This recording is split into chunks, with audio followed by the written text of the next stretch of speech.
এই মুহূৰ্তত জনাব লৈছো এটা ব্ৰেকিং নিউজ। বটদ্ৰাত পথৰ দাঁতিত অচিনাক্ত মৃতদেহ উদ্ধাৰ।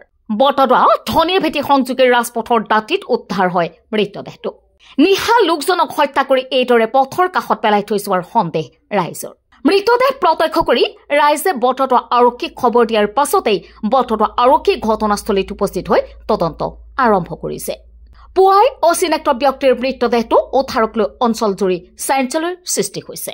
ধনিয়াবিটিৰ যিটো PWD ৰাস্তা আছে তাৰ কাষত আজি এটি অচিনাক্ত মৃতদেহ উদ্ধাৰ হৈছে। স্থানীয় লোকে ইয়াত পৰি থকা প্ৰত্যক্ষ কৰে।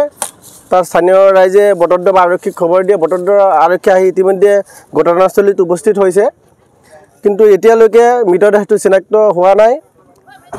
স্থানীয় আৰক্ষী আৰু ৰাইজে এতিয়া প্ৰশাসনক অৱগত কৰাইছে। গতিকে এতিয়ালৈকে মৃত লোকজনৰ পৰিচয় উদ্ধাৰ হোৱা নাই। কোনো সদাশয় ব্যক্তিয়ে যদি কাৰোবাৰ ঘৰৰ মানুহ হেৰাইছে তেওঁলোকে আহি পেলাই বটদ্ৰা আৰক্ষীক যোগাযোগ কৰিব পাৰে, বা আমাৰ বটদ্ৰা সত্ৰৰ নিচেই কাষত ধনিয়াবিটি গাঁওখনৰ ৰাস্তাৰ কিনাৰতেই অচিনাক্ত মৃতদেহটো পৰি আছে। গতিকে আপোনালোকে যাৰ ঘৰৰ লোক হেৰাইছে আপোনালোকে আহি পেলাই যোগাযোগ কৰিব পাৰে। টুকটুকিৰ পৰা আবুল হুছেইনৰ ৰিপৰ্ট, ডেইলি 24।